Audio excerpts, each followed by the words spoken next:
Graça e paz da parte de Jesus. Quero compartilhar com você hoje um texto no primeiro livro de Reis, capítulo 19, contando sobre Elias.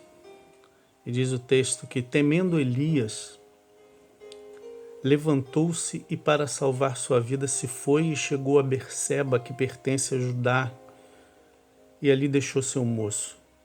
Mesmo, porém, se foi ao deserto, caminho de um dia, e veio e se assentou debaixo de um zimbro e pediu para si a morte, e disse: Basta, toma agora, ó Senhor, minha vida, pois não sou melhor do que meus pais.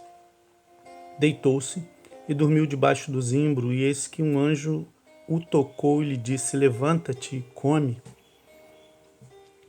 Olhando ele, junto à cabeceira, viu um pão cozido sobre pedras em brasa e uma botija de água. Comeu e voltou a dormir. Voltou segunda vez o anjo, tocou e disse: Levanta-te e come, porque o caminho te será sobremodo longo. Levantou-se, comeu e bebeu, e com a força daquela comida caminhou 40 dias e 40 noites, até Horebe, o monte de Deus. Ali entrou numa caverna, onde passou a noite, e eis que lhe veio a palavra do Senhor e lhe disse: Que fazes aqui, Elias? Ele respondeu: Tenho sido zeloso pelo Senhor dos exércitos, porque os filhos de Israel deixaram sua aliança, derribaram seus altares e mataram os seus profetas à espada. E eu fiquei só, e procuram tirar minha vida. Disse-lhe Deus: Sai e põe neste monte perante o Senhor.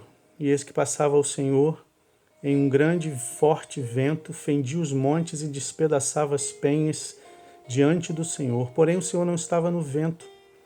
Depois do vento um terremoto, mas o Senhor não estava no terremoto. Depois do terremoto um fogo, mas o Senhor não estava no fogo.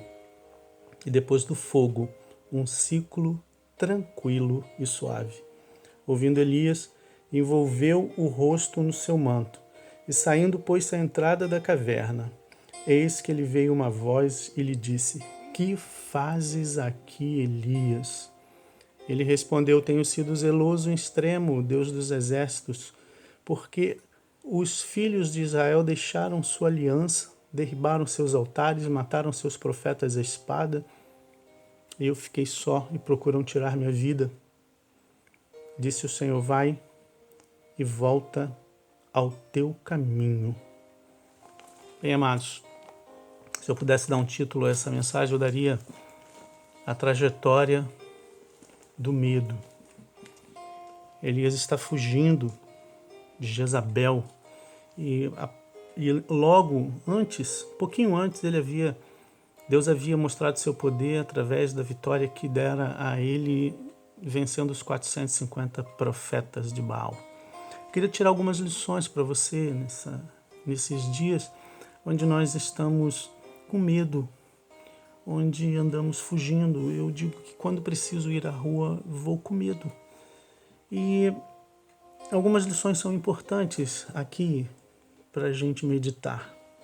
A primeira delas é: na rota do medo, a nossa tendência é se esconder. É a gente, não por imposições apenas, mas porque a gente quer refúgio, a gente procura cavernas, a gente procura abrigo. E hoje a gente vive um momento assim, a gente está correndo para casa, a gente tem medo. E quando a gente procura esses abrigos, algumas coisas acontecem como aconteceu com Elias. A primeira delas é que no abrigo Deus não deixa de falar conosco. Assim como Elias, o Senhor chamou Elias e falou: Elias, sai daí, o que você está fazendo aí? Você não é para viver com medo. Vem aqui fora, vem para o monte. E ali Deus se revela para ele, não com estrondos, com estardalhaços, mas de uma forma suave, porque ele já estava abalado. E Deus fala com ele com carinho, como ele tem falado conosco. Ouça o que Deus tem a lhe falar, ouça o que Deus tem a lhe dizer. E Deus disse para ele que ele deveria parar com aquele discurso piegas. Ele estava dizendo: eu tenho sido zeloso. E às vezes a gente quer justificar as coisas, mostrando para Deus que a gente está fazendo tudo certo, somos os únicos certos, por que que isso está acontecendo? Ele faz isso 2 vezes. Estou só e querem tirar minha vida. Nós não estamos sós. Primeiro porque Deus está conosco. Deus está dizendo para ele: você não está só. Sai daí, volta a viver. Volte a respirar ares de vida. Jesus é aquele que nos deu vida e vida em abundância. E outra lição, além dessas, de que na trajetória do medo a tendência é se esconder. Mas Deus não deixa de falar conosco. É pararmos com discursos que só nos fazem mal. Discursos pessimistas. Temos discursos realistas. Estamos atravessando momentos difíceis, mas Deus é conosco. E outra coisa que eu tirei dessa lição para a minha vida é que mesmo no caminho do medo, o anjo vai lá e acorda ele e diz: levanta, come alguma coisa. Interessante é que deve ter sido uma comida muito boa, né? Na brasa, tinha pão sobre pedras em brasa. Deus dá sempre bom pra gente. E ele come e volta a dormir. E o anjo vai lá: não, você precisa comer mais. E diz o texto que depois que ele se alimenta, ele consegue com aquela comida andar 40 dias e 40 noites. Isso me faz lembrar algumas coisas, né? O meu Senhor Jesus, o nosso Senhor Jesus no deserto, 40 dias e 40 noites. E diz que no final da tentação no deserto, os anjos vieram servi-lo. Mesmo na trajetória do medo, Deus não deixa de nos alimentar com o pão da vida, o pão que desceu dos céus. Na trajetória do medo existe o cuidado de Deus. Existe, acima de tudo, um Deus amoroso, um Deus que se fez homem, um Deus que entende tudo que estamos passando. Talvez você tenha se identificado com isso e você esteja com um discurso piegas, um discurso que te faz mal. Mude o discurso. Deus está te chamando para fora.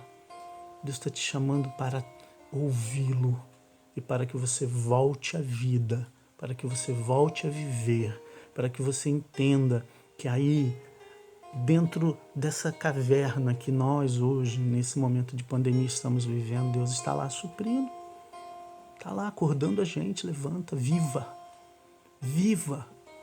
porque Deus é conosco, porque os planos de Deus não podem ser frustrados.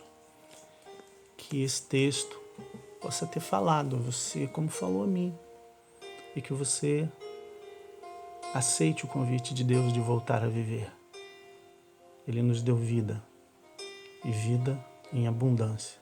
Jesus diz: eu sou o caminho, a verdade e a vida. Ainda que na trajetória do medo, Deus não se esqueceu de nós. Deus te abençoe e te guarde. Que a graça do Senhor esteja sobre sua casa, sobre sua família. É a minha oração em nome de Jesus. Amém.